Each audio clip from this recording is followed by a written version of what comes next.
tulay sa aming pagsuri. Yung weaving industry po ng Sagada actually was mainly patronized by the locals. Yung mga kapwa katutubo po namin, sila po ang nagtangkilik din sa mga produkto namin. We always talk in the context of our two hands. You have the left hand and you have the right hand, right? Our right hand, these are your big commercial scale millers. In the country, we have very few. Yung nasa kaliwa natin, alam mo, we have thousands of what we consider handloom weavers. Ito yung mga maghahabi na kamay ang ginagamit, no? We have thousands of them. And sa bandang huli, ito yung sinasabi namin na kailangan palakasin natin. Habang nasa Sagada Weavers, nakilala namin si Fidela Lasecan, ang pinakamatandang maghahabi sa ilalim ni Ezra Aranduque, na nagkwento ng kanyang mga karanasan bilang isang hand weaver. Gawis nan nin abwak sinatay wadanan sigurado ay iala as kasapulan sin baoy kusina yan ang kasapulan namin man sin nanay day oskila ananak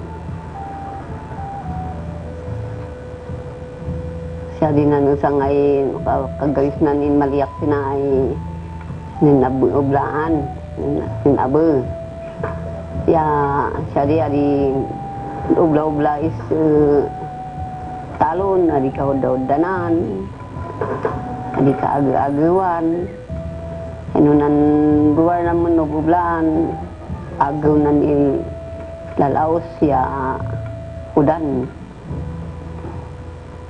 Umpay na kagal.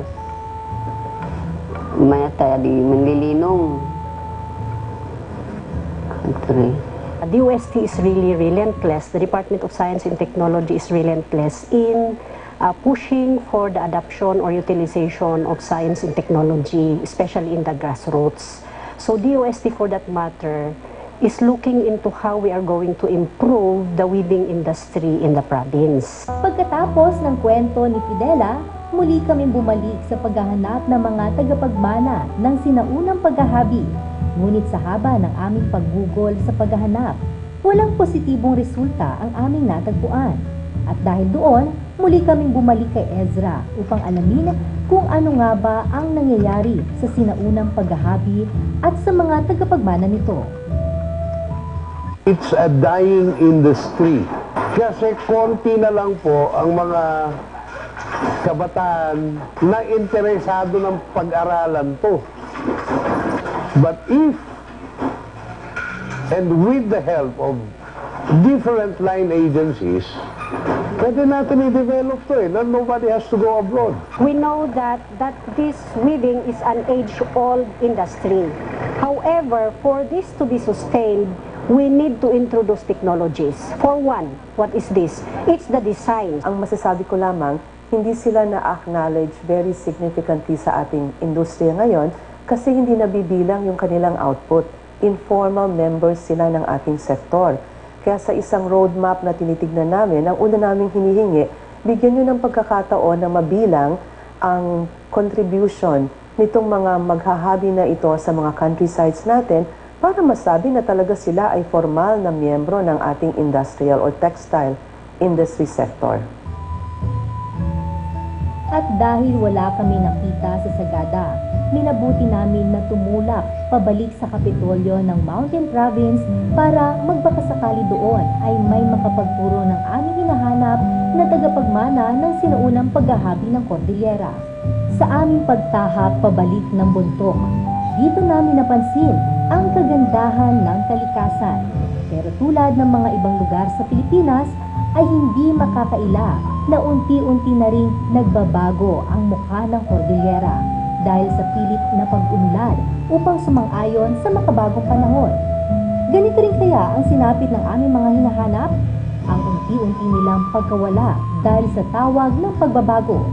Ito ay mga katanungan na aming gustong maliwanagan. kaya't nagbabakasakali kami sa mismong lokal na pamahalaan ng Bundok upang kausapin ang alkalde ng bayan na si Mayor Franklin Odsey. Oh, definitely we have to preserve our weaving industry. And for another, how to come out with quality woven products. Now this has already been addressed with the assistance, of course, of the local government unit.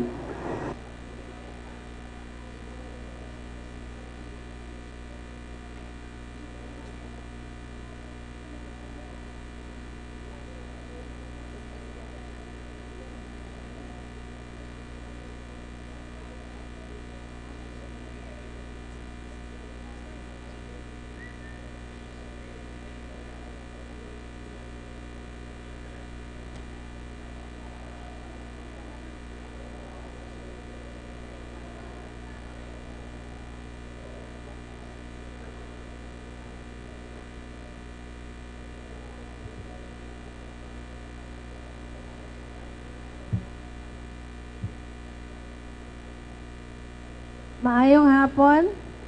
Can we call on our guests, entrepreneurs, DOST officials to please come back for the afternoon program?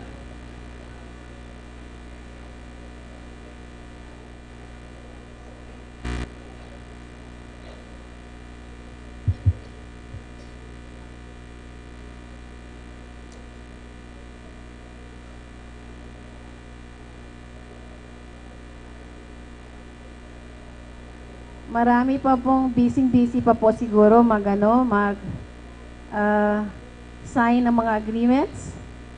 I'd like you to know that we still have the rest of the day to do that.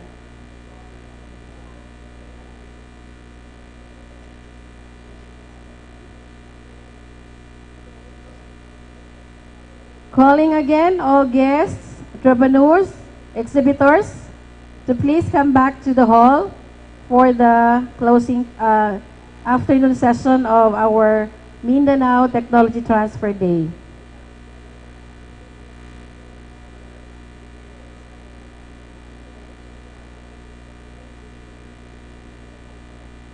Maayong hapon kanatong tanan. Can we all come back and sit down here? This will be just for an hour.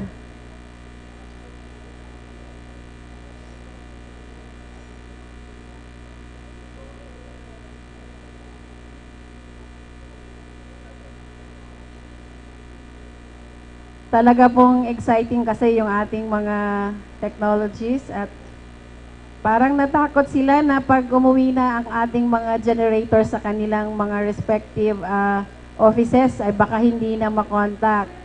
Don't worry, you can still contact them, just get their numbers. Good afternoon, everyone. I take everyone is already full and fueled with that luscious lunch. By the way, we still have the rest of the day to do the negotiations. Fill out those term sheets and proceed to crafting of licensing agreements. The Fairness Opinion Board, or FOB, are ready to assess your contracts. We want to thank all of those who took the opportunities offered today. I know that you have come from throughout Mindanao. Some of you are from as far as Zamboanga, Cagayan de Oro, Cotabato, Davao, and the rest of the provinces in Mindanao. To those who have already negotiated deals and are still negotiating at the moment, thank you very much. Don't worry, we are always here ready to assist you. To those who signified interest to pursue and explore possibilities of adoption of technologies, thank you very much.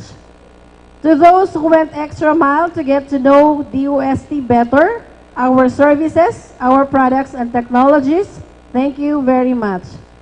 We also hope that this Mindanao Technology Transfer Day becomes an eye-opener for all of you. You are an integral part of our mission here at the DOST to make the life of every Filipino better through science and technology. To start our session this afternoon, certain partnerships were forged, and we will call on stage the signatories or representatives involved in the signing of the following Memorandum of Agreements or MOA. Would like to call on stage TAPI Director, Engineer Edgar I. Garcia. Sir, Director Garcia, Attorney Marion Ivy D. Dicena, Division Manager of the Invention Development Division, DOST, TAPI, Mr. Generoso S. David, Department Manager, Program Management Department of the Land Bank of the Philippines, and Ms. Cecilia C. Borromeo, Executive Vice President, Land Bank of the Philippines. We also would like to acknowledge Mr. Alex V. Buenaventura, President of Land Bank of the Philippines. Director Edgar Garcia, are you around? I saw him a while ago. We need you here, sir. They will be signing the Memorandum of Agreement between the DOST, TAPI, the Land Bank of the Philippines for the Inventors Guarantee Fund or IGF.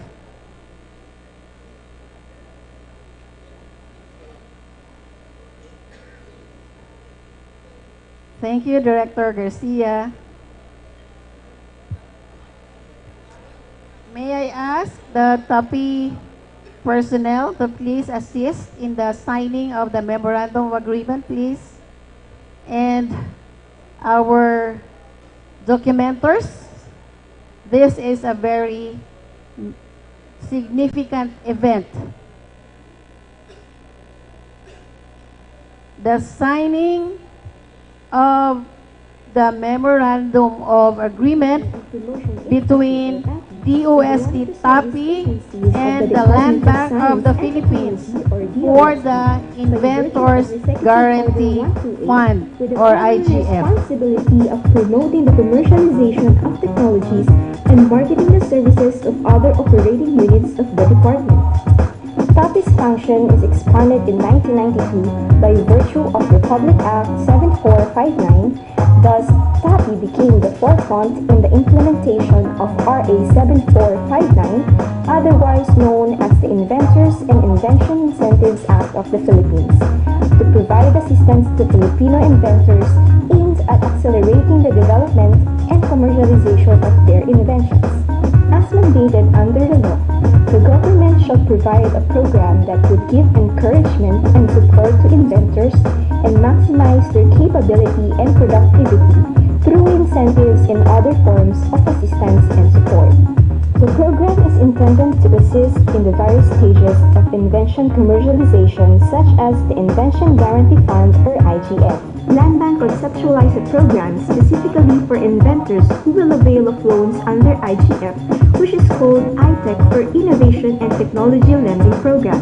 The Land Bank and TAPI share a common vision of providing technical and financial support to qualified inventors to promote innovative technologies for inclusive growth through launching the ITEC for Filipino inventors. The objective of the program is to support the commercial production of patented Filipino inventions through a special financing window or the ITEC to qualified inventor borrowers and promote innovation and technology for inclusive growth. The Memorandum of Agreement seals the partnership between the Land Bank of the Philippines and the Technology Application and Promotion Institute for the utilization of Invention Guarantee Fund or IGF.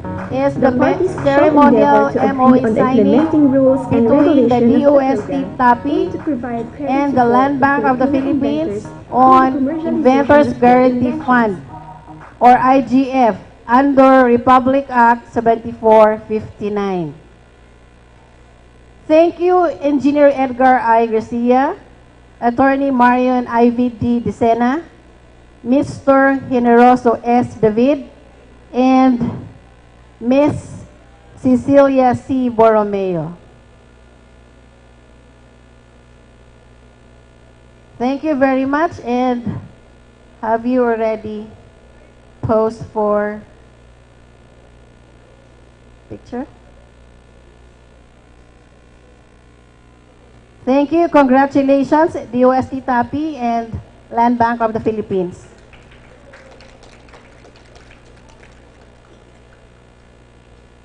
Would like to request Engineer Garcia and Attorney Dicena to remain on stage.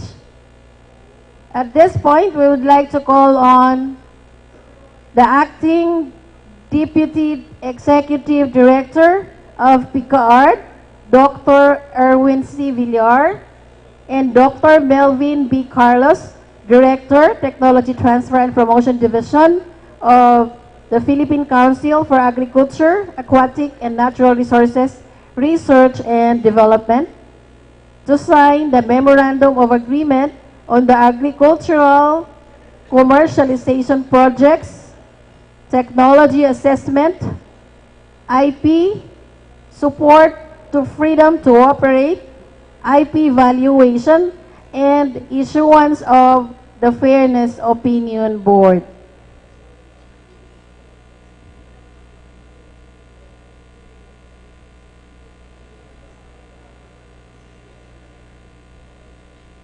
So again, happening now is the MOA signing between TAPI and PICAART for agricultural commercialization projects.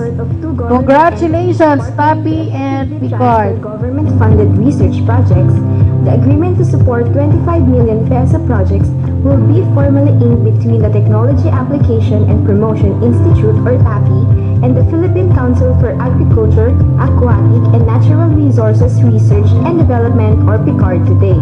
PICAART is one of the sectoral councils under the Department of Science and Technology that formulates policies, plans and programs for science and technology-based development in agriculture, forestry and natural resources sectors. It coordinates, evaluates, and monitors the national research and development. It also allocates government and external funds for R&D and generates resources to support its program. The joint projects of TAPI and PICAART are aimed to assist in the commercialization of agricultural technologies in compliance with the Republic Act No. 10055, otherwise known as the Philippine Technology Transfer Act of 2009. Under the said law, any government-funded research is required to secure Once again, thank you, Engineer Garcia, Attorney Dicena, Dr. Villar, and Dr. Carlos. For technology transfer, in particular licensing agreements and spin-offs. PICAART's initiative of funding of projects that are all geared towards fairness opinion issuance has not been done in the government sector before. PICAART-funded technologies will be rolled out in the market through the 5 TAPI programs. These are the Technology Assessment, IPR Protection, IP and Technology Evaluation, Freedom to Operate, and the issuance of fairness opinion.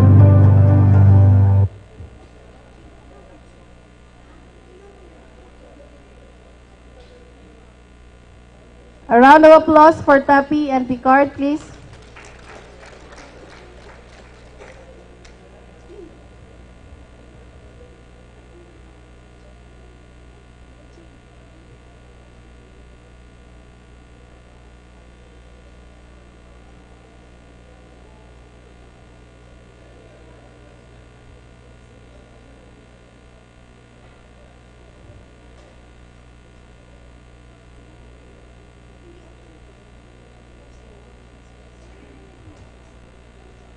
Once again, please stay on stage, Engineer Edgar I. Garcia, as we launch TAPI's Intellectual Property Database Management System.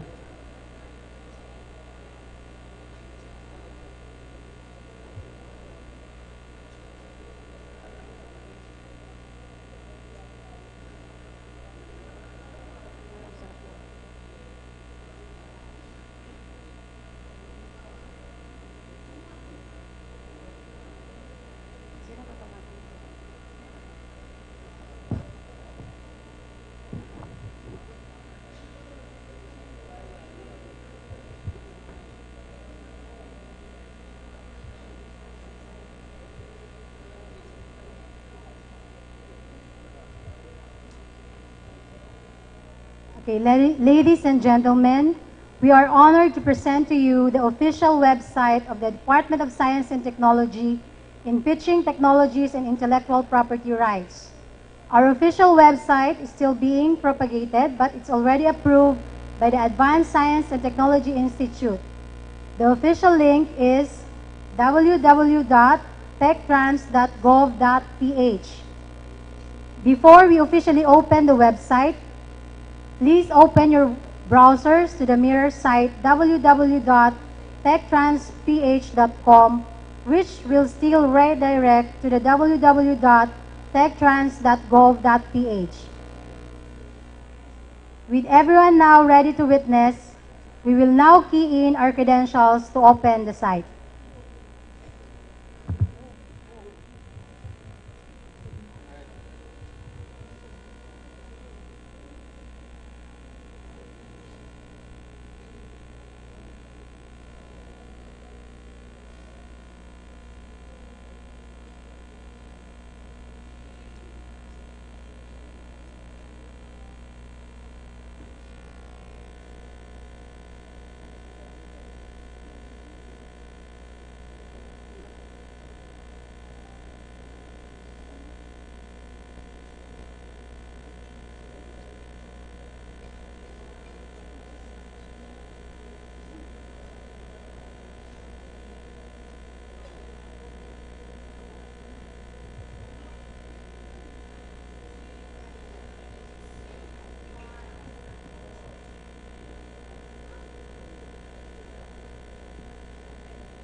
So that is for patent.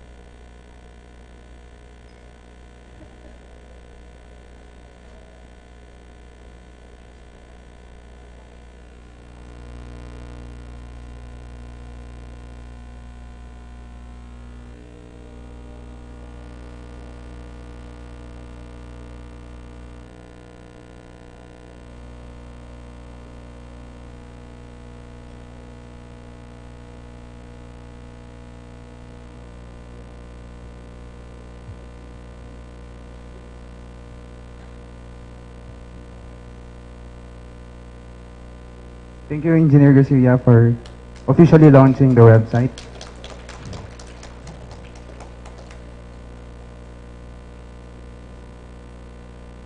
The DOST-IP portfolio website is actually one of the project under the intellectual property management system.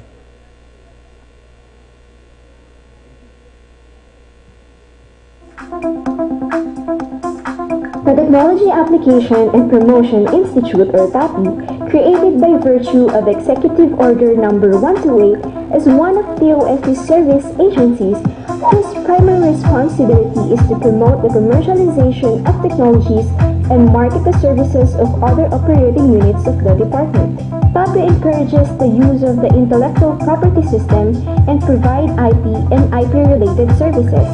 Among its programs, the Intellectual Property Rights Assistance Program was established as part of its mandate under Executive Order Number 128. This program provides assistance to Filipino inventors in securing IP protection for their inventions and utility model.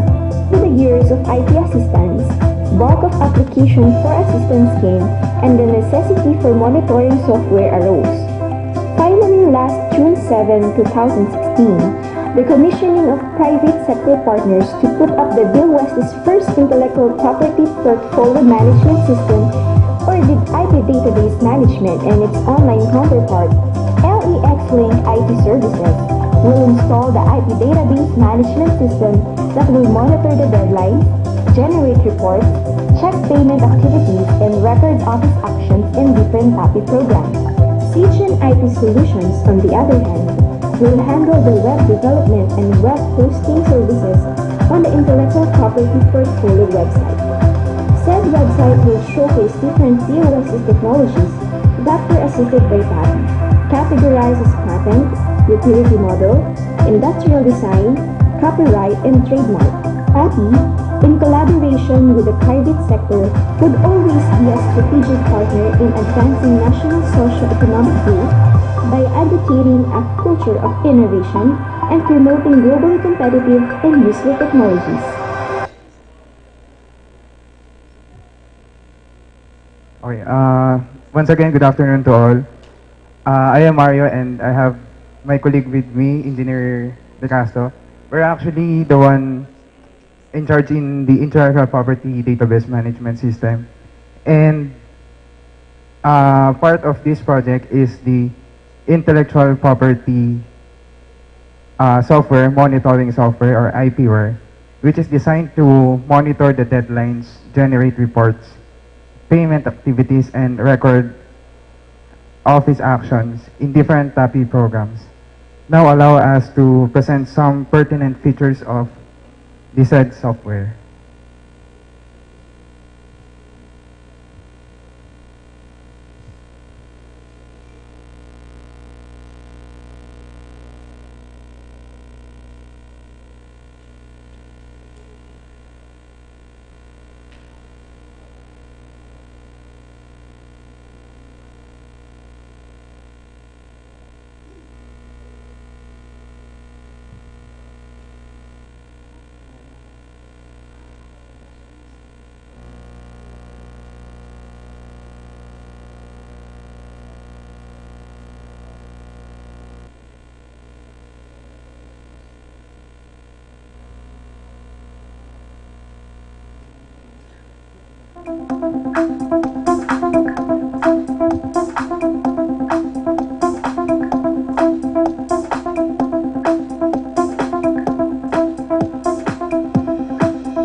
Thank you very much, Tapi and staff.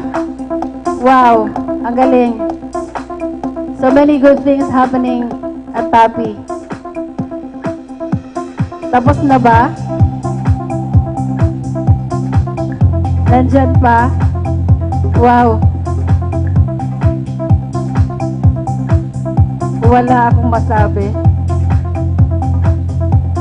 So anybody can log in?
Thank you very much again.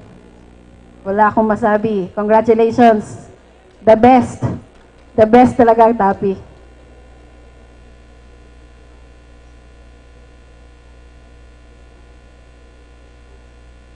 This has been a terrific and busy day, and I hope everyone has learned a lot and was inspired by the various portfolio of technologies offered by the DOST. We hope that you can join us again as partners of the department in fostering for increased adoption and utilization of our technological breakthroughs for the improvement of competitiveness of our industries. We are nearing the completion of our program. Before we wrap up things, as we all know, there was a breakout session a while ago where technology generators and potential investors got to interact and negotiate adoption of DOST technologies. To present the committee report on technology negotiation and commercialization, we would like to call on stage Attorney Luciden G. Ras, the committee chair and DOST Technology Licensing Officer. Attorney Ras, please.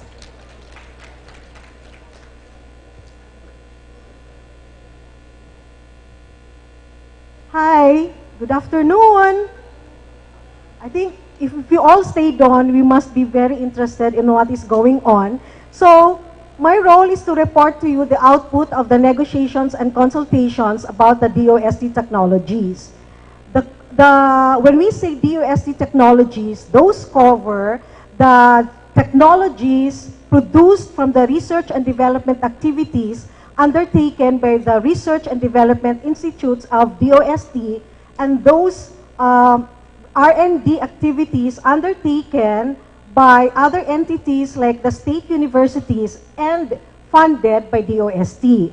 So you have seen all of these technologies earlier on in the exhibit area on your left, and some of these technologies were also presented to you earlier this morning and early afternoon. Now, as mentioned during the breakout session, the perspective or the businessmen or entities, maybe an LGU or a local government unit, a private individual or a corporation, a partnership or a sole proprietor who may have been interested in licensing or investing in DOST technologies, negotiated with the research and development institutes who produced those technologies earlier on during the breakout session. Now we are going to view the output of those negotiations and consultations. We have 16 term sheets. What does this mean? This means that when the prospective businessmen or other individuals negotiated with the RDIs, they already agreed on the basic terms of the licensing agreement, and they also pre-qualified as licensees. So they signed the term sheet. This term sheet was submitted to the Fairness Opinion Board, who will assess it and will say if the terms are okay or if the terms are fair to the government, and so will approve the proposed transactions. And that will be later on reported by Attorney Dicena of TAPI, who is the FOB Secretariat. So for now, we will be reporting to you the total number of signed direct licensing term sheets, which is 16. Actually, because of lack of time, many others are still under process. But as of now, we have the 16 signed and processed term sheets. Okay? So, remember, we have the DOST Research and Development Institute. So there are 7, like MIRDC for metal, food for food, ITDI for industrial technology, PNRI for Philippine nuclear, PTRI for textile, ASTI for science and technology, and FPRDI for forest products. So, based on the 16 term sheets that were signed and processed, 8 came from MIRDC. Okay? So let's see what kind of technologies are this which were covered by the term sheets.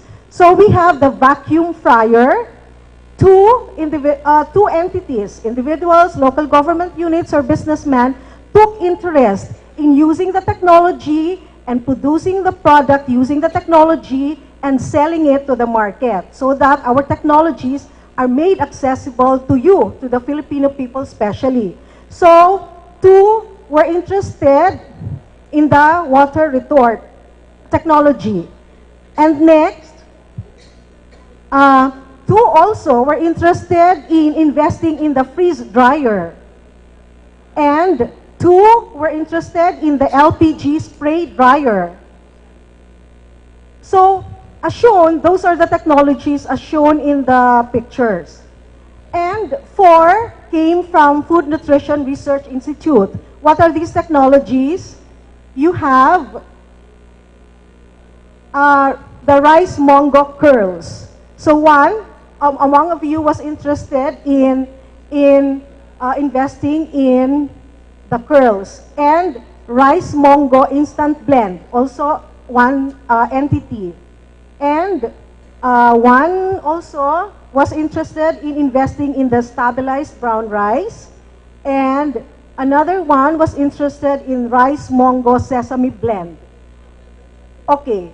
And there was also an entity who was interested in investing in a Philippine Nuclear Research Institute technology. So we have one. This is the plant food supplement, the Carrageenan Plant Growth Regulator. Okay, if you want to be more interested in all of these technologies, you know, you can ask the technology researchers or scientists who developed these technologies, and they were here a while ago, or you can ask Technology Applications and Promotions Institute, TAPI, which will help you also direct to the generators of this technology so that if you have further questions, they can answer you. And we have from the state universities, remember, we are also covering the technologies which may not be undertaken by DOST but are funded by DOST. So this is one. This is from Central Luzon State University, and they have been able to sign term sheets of 2. And what is this technology? This is the palletizing machine for goat feeds. So 2 of you signed up or were granted license subject to FOB approval, and also one from Southern Luzon State University. And they are investing in the alternative sweetener from NIPA-SAP. So, those are all the 16 technologies which were covered by term sheets, but many others also took interest and asked questions about the other technologies. So I'm sure if you are interested, you know, you can take a look at all of our technologies, and I'm sure at least one of those technologies would match your interest and your capabilities or qualifications. So I encourage you to invest in our DOST technologies. Thank you.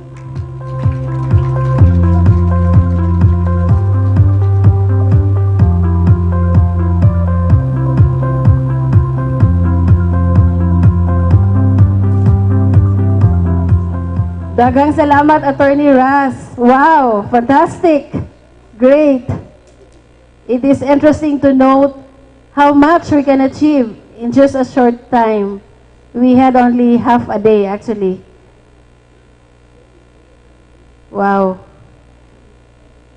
I think given the right venue, the right time, the right people, and the right technologies, we can achieve so much for our people.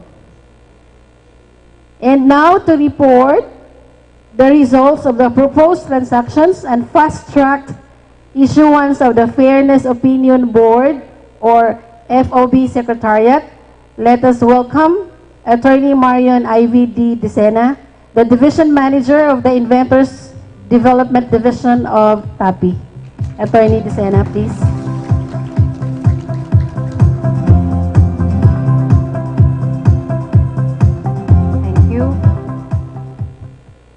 In behalf of Director Edgar I. Garcia, may I present to you the Fairness Opinion Board Secretariat's report.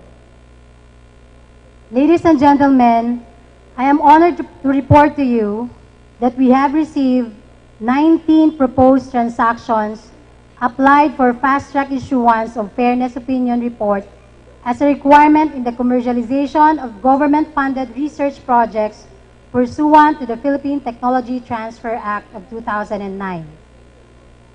These technologies were evaluated in their respective industry-based fairness opinion boards. 15 technologies under the food and beverage industry, and 4 technologies under the agriculture industry. Of these technologies, a total of 11 were recommended with provisional fairness opinion report as fair to the government funding agency or the Research Development Institute. 8 technologies under the food and beverage industry and 3 technologies under the agriculture industry, a total of 11 technologies. The rest of the technologies were either recommended for full evaluation or the issuance of Fairness Opinion Report or are still being evaluated further by the Fairness Opinion Board. We would like to inform you that this fast-track issuance of Fairness Opinion Report is an innovation of the Technology Application and Promotion Institute as the Secretariat of the Fairness Opinion Board, which cuts down the period of evaluation and issuance from about 60 days from the constitution of the Fairness Opinion Board to at least 10 days. This shall redound to great savings in time and financial resources in the transfer of technologies in the country. Thank you so much and good afternoon to all of us.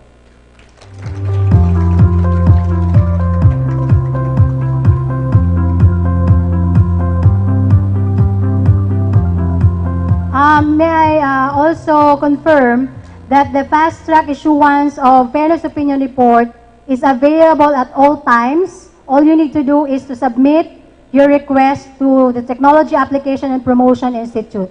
So it's not confined with the Technology Transfer Day only.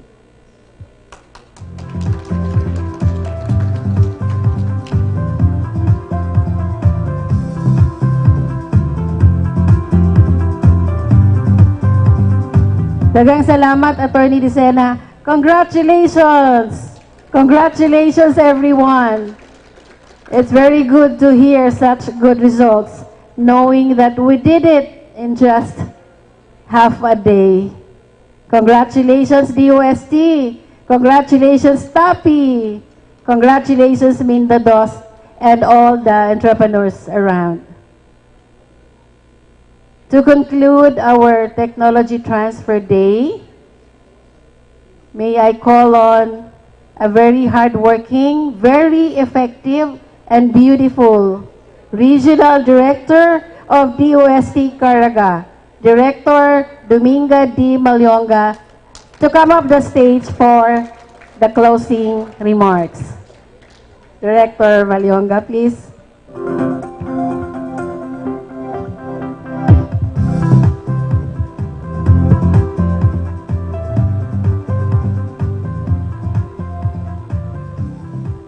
Thank you, Mel. You made my day kasi sinabi mong maganda ako. I-claim ko yan. Maayong hapon sa atong tanan. Magandang hapon sa ating lahat. Good afternoon. Congratulations to all of us. Advances in science, technology, and innovations are considered as key to the socio-economic development of a country. For the Philippines, both the government and the private sectors undertake research and development activities to come up with more beneficial, profitable, and sustainable products, processes, or systems. In the government sector, particularly the research and development institutes, we have a wealth of research outputs. With the enactment of RA 155 or Technology Transfer Act of 2009, it provided us the framework on how to transfer technology speedily and to be commercialized.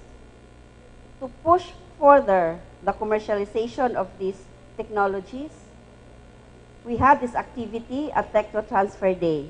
We had first, for this year, we had one at NCR at Sofitel Hotel. The next activity was in Ormoc City. And then for Mindanao, we have it today. But before this activity, I think we had several road shows also. We conducted one in Caraga, we had one in Zamboanga, in Region 10, and the other regions in Mindanao. And I think this is a very engaging and very fruitful day. Imagine we have 16 contracts concluded today.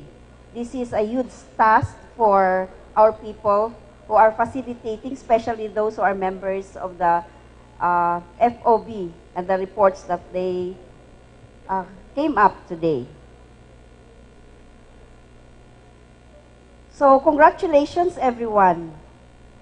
But we could not end this activity without thanking the following people and institutions.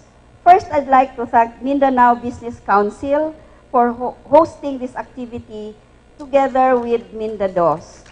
Daghan kaayong salamat sa Mindanao Business Council o sa tanan niya nga mga members, sa not only in Davao but in the whole of Mindanao. And of course, to all the businessmen from Davao, Region 11, Region 9, Region 10, Region 12, Caraga, and as far as ARM. I think we have also businessmen and entrepreneurs coming from ARM. And we also enjoy the support of our local government from Davao. Thank you very much for supporting us, not only for this activity, the Techno Transfer Day, but for all the programs and projects and programs of DOST. In fact, we also have local officials coming from the different regions. I know that we have several from Region 9, according to Director Brenda of Region 9. And I'd like to take particular mention among the MindaDOST regions, Region 11, for their sleepless nights and even going hungry because they facilitated and coordinated everything. Kami from other regions, from Caraga on the rest, we just supported them, but they did all the hard work. So thank you very much, Region 11. And of course, this is with the support of TAPI. So they work hand in hand with TAPI. But I'd like also to particularly thank TAPI for bringing all our technology generators. Because without the technology generators, then we don't have this display, we don't have these technologies, and there'd be nobody to explain us what these technologies and innovation are. Therefore, we cannot come up with our 19 contracts this afternoon. So these technology generators, I think we already know that they come from ITDI, FNRI, MIRDC, and from the several state colleges and universities, and I think even from the private sector. And last, probably but not the least, and of course this is the driving force behind DOST, to DOST's top management, especially to Secretary Fortunato T. de la Peña. He is at the other side of the hall because we also have an ongoing awarding of our provincial science and technology directors. Secretary FTP provides us the inspiration not only for this activity but of course for all the endeavors at DOST. As President Duterte mentioned, and I think this is the mantra of his administration, change is coming. DOST, we fully support it, and let's use science and technology to create the necessary changes. And with this, ladies and gentlemen, Maayong Pasko sa atong tanan. Merry Christmas and thank you.